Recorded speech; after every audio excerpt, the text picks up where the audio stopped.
Hello बच्चों, आज के वीडियो लेक्चर में हम लोग फ्लूइड मैकेनिक्स का एक पहला टॉपिक पढ़ेंगे। अभी अगले 5-7 दिनों में हम लोग फ्लूइड मैकेनिक्स के हर एक टॉपिक को कंप्लीट करने की कोशिश करेंगे। फ्लूइड मैकेनिक्स के दो पार्ट हैं, एक तो फ्लूइड स्टैटिक्स जिसमें फ्लूइड रेस्ट पर रहता है, कोई मोशन नहीं कर सकता है। इसमें हम लोग दो टॉपिक पढ़ते हैं, एक तो पास्कल्स लॉ, दूसरा आर्किमिडीज एप्लीकेशन।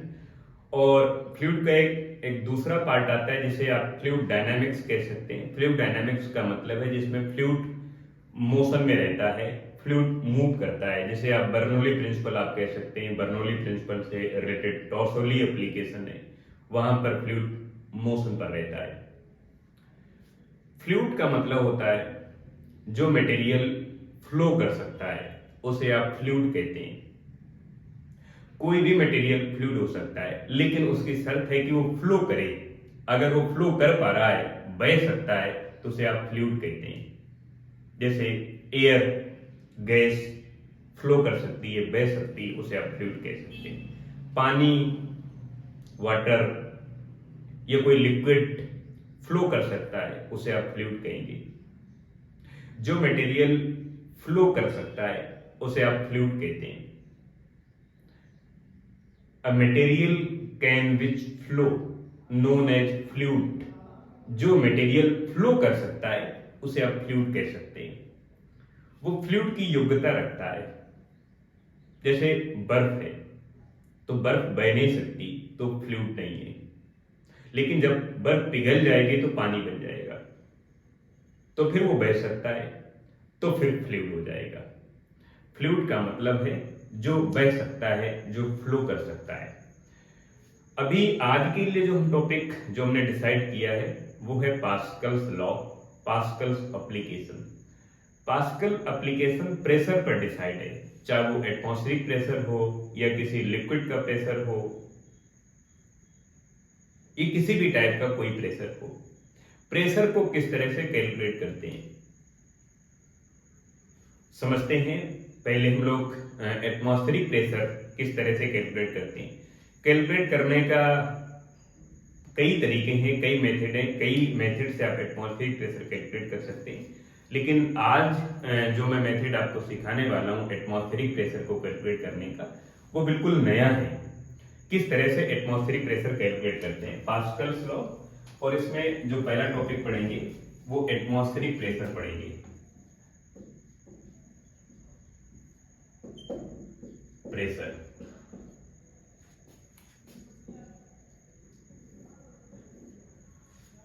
एटमॉस्फेरिक प्रेशर को आप पी नॉट से प्रेजेंट कर सकते हैं, या कई बार पी ए से प्रेजेंट करते हैं। और इसकी वैल्यू, न्यूमेरिकल वैल्यू हम लोग लिखते हैं 1.05 या 03, कई बार 10 पावर 5 पास्कल, इतनी वैल्यू लिखते हैं। अब ये वैल्यू किस तरह से कैलकुलेट होकर आती है इसे अब समझना है। एटमॉस्फेरिक प्रेशर यानी जो अर्थ में एटमॉस्फेयर है, उस एटमॉस्फेयर की वजह से अर्थ सरफेस पर कितना प्रेशर पड़ता है। प्रेशर का जन्म उस समय होता है जब कोई ऑब्जेक्ट किसी पर फोर्स लगाता है, चाहे वो ग्रेविटेशनल फोर्स हो या कोई कांटेक्ट फोर्स हो या नॉन कांटेक्ट फोर्स हो। जब तक आप किसी भी बॉडी पर फोर्स नहीं लगाएंगे तो प्रेशर नहीं बन पाएगा। जैसे मैं बोर्ड पर फोर्स लगा रहा हूं तो मैं बोर्ड पर प्रेशर भी लगा रहा हूं, दोनों काम एक साथ हो रहे हैं। तो प्रेशर का जन्म फोर्स की वजह से होता है। और मुझे प्रेशर पढ़ना है एटमॉस्फेरिक प्रेशर, तो मुझे इस बात को समझना चाहिए कि जो एटमॉस्फेयर है वो अर्थ सरफेस पर कितना फोर्स लगा पाता है। ये अर्थ हो गए, और इसके अराउंड बहुत बड़ी बड़ी गैस की लेयर्स हैं, और ये गैस हैं हाइड्रोजन, हीलियम, लिथियम, ऑक्सीजन, बहुत सारी गैसें, ये गैसें। और हर एक गैस का जो वेट है वो अलग अलग है, और सभी गैस अर्थ सरफेस की ओर एक फोर्स लगाती है, जिसे आप ग्रेविटेशनल फोर्स कह सकते हो। अगर टोटल मास m है और इस अर्थ की जो ग्रेविटी है वो g है, तो टोटल जो फोर्स होगा along the अर्थ सरफेस वो mg हो जाएगा। और अगर इसकी रेडियस r है, अर्थ की रेडियस re है, तो मैं इसका अगर एरिया लिखूंगा, इसका सरफेस एरिया अगर लिखता हूं तो 4 पाई re स्क्वायर लिखता हूं। re की वैल्यू में अर्थ की जो रेडियस है 6400 किलोमीटर है। आप इसे मीटर में कन्वर्ट कर लेंगे तो मैं लिखूंगा 64×10⁵ मीटर, इतनी रेडियस हो जाएगी। इसका सरफेस एरिया कैलकुलेट किया जा सकता है। तो अगर मैं एटमॉस्फेरिक प्रेशर कैलकुलेट करता हूं, atmospheric pressure P not equal to pressure equal to force divide by area, और आपके पास जो फोर्स है डिवाइड बाय एरिया। अब फोर्स आपके पास ये है mg, m तो हो गया total mass of the whole gas, जितनी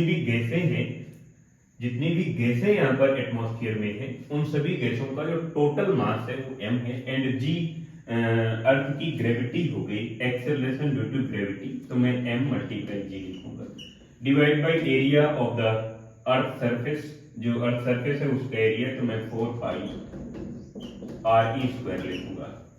और यहां से प्रेशर की वैल्यू हम लोग कैलकुलेट कर सकते हैं, m जितना मास है m multiply g mean 9.8 metre per second square, 4 pi multiply re square mean radius का स्क्वायर, तो 6×10⁵ स्क्वायर। इतना हमारे पास ये वैल्यू आ जाएगी पास्कल में।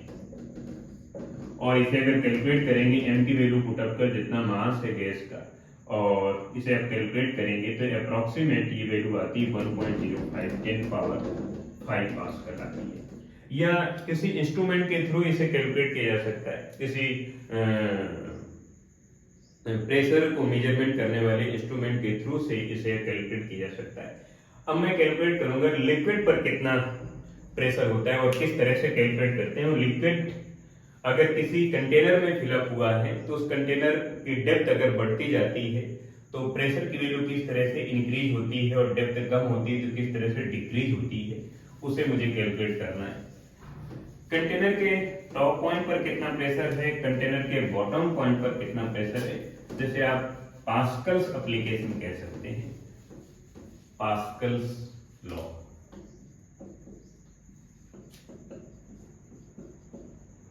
पास्कल्स लॉ समझना है तो पास्कल्स लॉ को समझने के लिए मुझे एक कंटेनर यहाँ बनाना पड़ेगा। ये कंटेनर हो गया और कंटेनर में मैंने लिक्विड को फिलअप कर दिया। अब मैंने देखा कि इस कंटेनर के ऊपर एयर से, तो एयर अपना एक प्रेशर लगा रही है, ये प्रेशर लगा रही है। तो एयर का जो प्रेशर है, जिसे आप एटमॉस्फेरिक प्रेशर कह रहे हो, ये हो गया P not mean atmospheric pressure. जैसे जैसे आप डेप्थ पे जाएंगे वैसे वैसे प्रेशर की वैल्यू इंक्रीज होती जाएगी, इंक्रीज होती जाएगी, इंक्रीज हो जाएगी। और यहाँ पर इसके सबसे डाउन पॉइंट पर मीन बॉटम पॉइंट पर जो प्रेशर की वैल्यू होगी वो मैक्स होगी, और यहाँ पर जो प्रेशर होगा वो होगा P नॉट प्लस रो जी एच। एच इस लिक्विड की हाइट हो गई, जी एक्सेलरेशन ड्यू टू ग्रेविटी हो गया, और रो इसकी डेंसिटी हो गई। जैसे जैसे आप डेप्थ में जाएंगे तो प्रेशर की वैल्यू इंक्रीज होती है, और बॉटम पॉइंट पर इस प्रेशर की वैल्यू मैक्सिमम हो जाती है। इस P max minus P not mean atmospheric pressure के डिफरेंस को रो जी एच कहेंगे, और इसे आप गेज प्रेशर कहते हैं।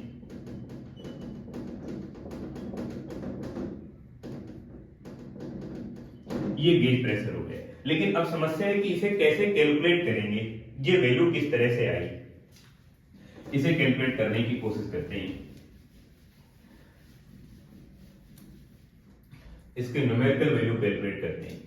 इस कंटेनर का जो क्रॉस सेक्शनल एरिया है वो A है, ये कंटेनर है। इस कंटेनर का जो क्रॉस सेक्शनल एरिया है वो A है, क्रॉस सेक्शनल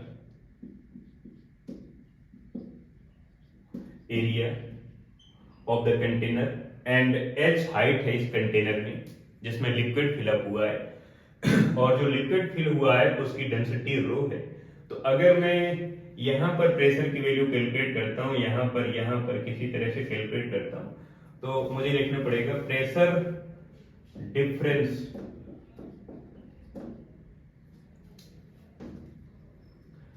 डिफरेंस, आप डेल्टा पी लिख सकते हैं equal to pressure equal to force divide by area, तो फोर्स डिवाइड बाय एरिया ऐसा लिखेंगे। आप pressure difference delta P equal to force, किसका फोर्स, इसका जितना वेट आ रहा है, कितना वेट ये बॉटम पॉइंट पर लगा पाएगा वो होगा mg, बिकॉज m इस लिक्विड का टोटल मास है and g acceleration due to gravity, तो मैं लिखूंगा m multiply g divide by area की जगह में a लिखूंगा। और m अगर मास है तो आप मास इक्वल टू लिख सकते हैं वॉल्यूम मल्टीप्लाई डेंसिटी, और जो वॉल्यूम होगा उसकी जगह लिखेंगे एरिया मल्टीप्लाई हाइट, ये हो जाएगा वॉल्यूम, जिसे आप एरिया मल्टीप्लाई हाइट लिखेंगे। ये हाइट हो गई हाइट, जितनी हाइट पर इस कंटेनर पर लिक्विड फिलअप हुआ है उसकी हाइट हो गई, एंड ए एरिया हो गया क्रॉस सेक्शनल एरिया उस कंटेनर का, उस कंटेनर में कितना उसकी मोटाई कितनी, आप उसे ऐसा समझ सकते हैं। तो कितना चौड़ा कंटेनर है आप इसे ऐसे समझ सकते हैं। तो इसकी जगह लिख सकते हैं रो ए एच, तो रो ए एच लिख सकते हैं, मल्टीप्लाई जी पहले से लिखा हुआ है, डिवाइड बाई ए से कैंसिल आउट हो जाएगा, तो रो जी एच हो गया।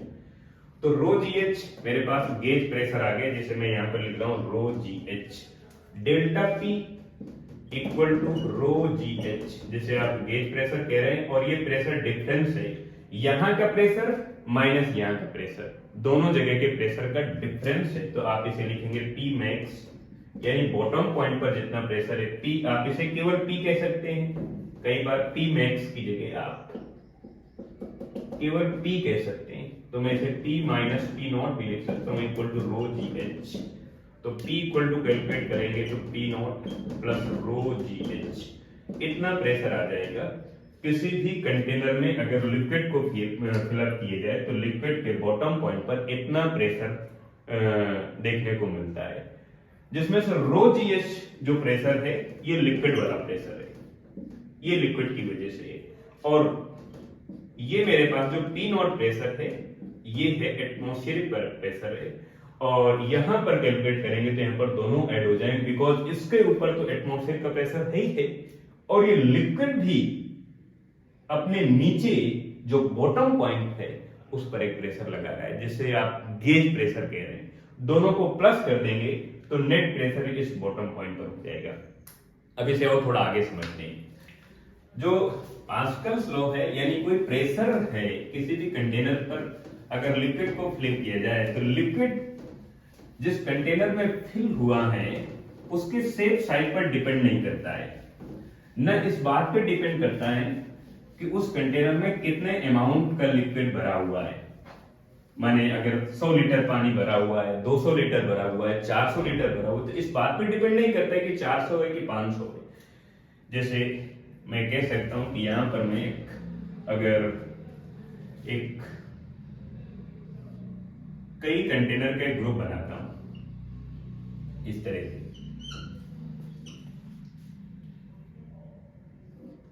इस तरह से थोड़ा सा चेंज करना पड़ेगा,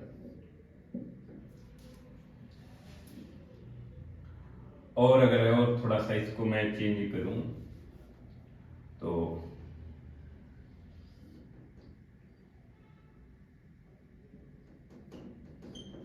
ऐसा, एक कंटेनर ये हो गया, और एक कंटेनर ये हो गया, एक कंटेनर ये हो गया, और इसमें सेम हाइट तक इन सभी कंटेनर में ए बी सी तीनों कंटेनर में सेम हाइट में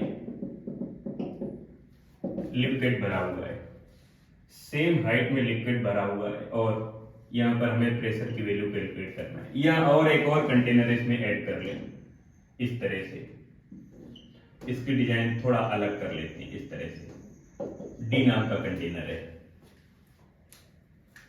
इन सभी पर सेम हाइट पर लिक्विड भरा हुआ है। अब आप देख पा रहे हैं ये कि जितने भी कंटेनर आपको यहां पर दिख रहे हैं इन सभी की डिजाइन शेप साइज अलग अलग है, तो इनमें आने वाले लिक्विड का अमाउंट भी अलग अलग होगा, लेकिन अगर सभी पर h हाइट पर लिक्विड भरा हुआ है, इसमें भी h हाइट तक भरा हुआ है, इसमें भी h हाइट तक लिक्विड फिलअप हुआ है, इसमें भी h हाइट तक लिक्विड भरा हुआ है, तो सेम हाइट पर प्रेशर की वैल्यू सेम होगी। इस बात पर डिपेंड नहीं करेगी कि इस कंटेनर का शेप अलग है तो यहाँ पर प्रेशर कुछ और है, इसका शेप अलग है तो यहाँ पर प्रेशर कुछ और है, इसका अलग तो यहाँ पर, जबकि लिक्विड का अमाउंट सब में अलग अलग हो सकता है, बट प्रेशर सब में सेम होगा। यहाँ पर अगर ए पॉइंट है, यहाँ पर अगर बी पॉइंट है, बी पॉइंट, यहाँ पर अगर सी पॉइंट है, यहाँ पर अगर डी पॉइंट है, तो इन सभी जगह पर प्रेशर की वैल्यू सेम होगी। P A equal to P B equal to P C equal to P D, और ये P के इक्विवेलेंट होगा, जिसे आप कह सकते हैं P नॉट प्लस रो जी एच कह सकते हैं। H कंटेनर में जिस हाइट तक लिक्विड को फिलअप किया गया है वो हाइट हो गई, रो इस लिक्विड की डेंसिटी हो गई, कितनी डेंसिटी है, and G acceleration due to gravity हो गया। यहाँ पर हर जगह पर प्रेशर P नॉट होगा, यहाँ पर प्रेशर P नॉट होगा, यहाँ पर प्रेशर P नॉट होगा, यहाँ पर प्रेशर P नॉट होगा। और अगर कोई दूसरी हाइट हम लोग डिसाइड करते हैं तो यहाँ पर अगर मैं प्रेशर सपोज दैट कुछ भी ले सकता हूँ, जिसमें P1 ले लूँ, तो यहाँ पर भी प्रेशर P1 होगा, यहाँ पर प्रेशर P1 ही होगा, यहाँ पर प्रेशर P1 होगा। इस बात पे डिपेंड नहीं करेगा प्रेशर की वैल्यू कि कंटेनर का शेप साइज अलग है और लिक्विड का है, जबकि आप देखेंगे कि इसमें लिक्विड का अमाउंट इतनी हाइट पे कम है, इसमें थोड़ा ज्यादा होगा, और इसमें थोड़ा और ज्यादा होगा, इसमें और ज्यादा होगा। हर एक लिक्विड का पार्टिकल अपने से नीचे वाले पार्टिकल पर एक फोर्स लगाता है, प्रेशर डालता है, और वो प्रेशर नीचे आते आते इंक्रीज होता रहता है, इंक्रीज होता रहता है, और सबसे बॉटम पॉइंट पर, सबसे नीचे की ओर ये प्रेशर की वैल्यू मैक्सिमम हो जाती है, सबसे ज्यादा हो जाती है। और अब कुछ और एप्लीकेशन देखते हैं।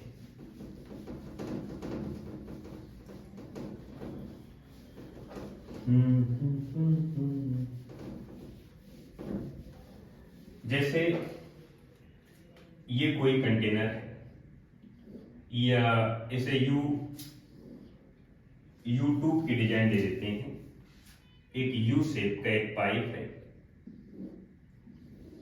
यू शेप का एक पाइप है, और इसमें रो1 डेंसिटी का एक लिक्विड है, इसमें रो2 डेंसिटी का एक लिक्विड है, और यहां पर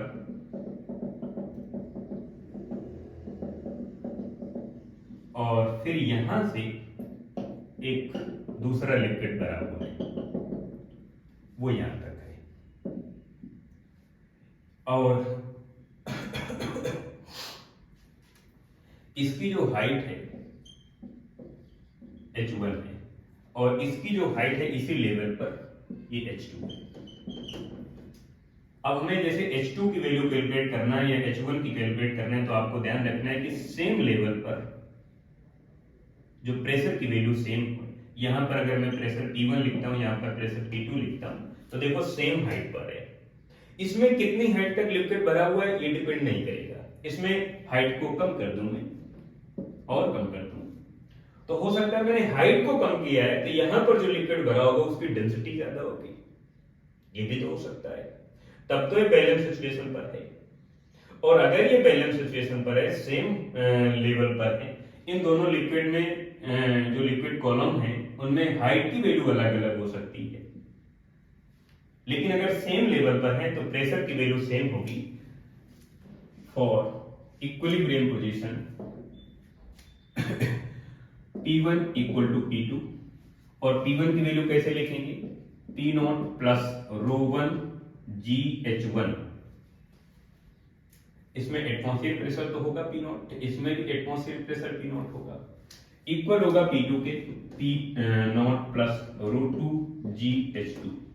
अब यहां से P नॉट से P नॉट कैंसिल आउट हो जाएगा, G से G यानी रो1 H1 इक्वल टू रो2 H2 हो जाएगा। अब यहां से आपको जिसकी वैल्यू कैलकुलेट करना है, सपोज दैट H2 की वैल्यू कैलकुलेट करना है, तो मैं लिखूंगा रो1 H1 डिवाइड बाय रो2। इस तरह से आप कैलकुलेट करेंगे प्रेशर की वैल्यू, डेंसिटी की वैल्यू, जो लिक्विड फिल किया गया है किसी कंटेनर में, यू ट्यूब के पाइप में या किसी भी डिजाइन वाले पाइप में, आप देख सकते हैं।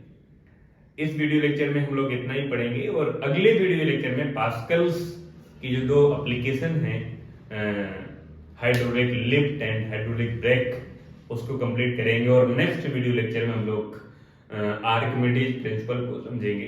तैरने के नियम क्या होते हैं, कैसे आदमी तैरता है, तैरते समय आदमी कौन सा जादू करता है कि वो तैर लेता है, और जो आदमी तैरना नहीं जानता है वो डूब जाता है, तो क्यों डूब जाता है, क्या कंसेप्ट है, इन सभी बातों को समझेंगे। और अभी जैसे पहले मैंने बताया, इस वीडियो लेक्चर सीरीज में हम लोग पूरी फ्लूइड मैकेनिक्स को अगले 5-7 दिन तक कंप्लीट करने की कोशिश करेंगे। हमारे अगले 5 दिनों में पूरी फ्लूइड मैकेनिक्स को कंप्लीट करेंगे, चाहे वो जेई के बच्चों के लिए हो या नीट के बच्चों के लिए हो या कोई दूसरी तैयारी आप कर रहे हो। फिजिक्स की मेन समझ के लिए, मुख्य समझदारी के लिए ये लेक्चर सीरीज है, जिसमें से आपको हर एक टॉपिक ठीक से समझने को मिलेगा। और आज का हम जो वीडियो लेक्चर है यहीं पर खत्म करते हैं। अगले वीडियो लेक्चर में फिर से मिलेंगे पास्कल्स एप्लीकेशन के साथ।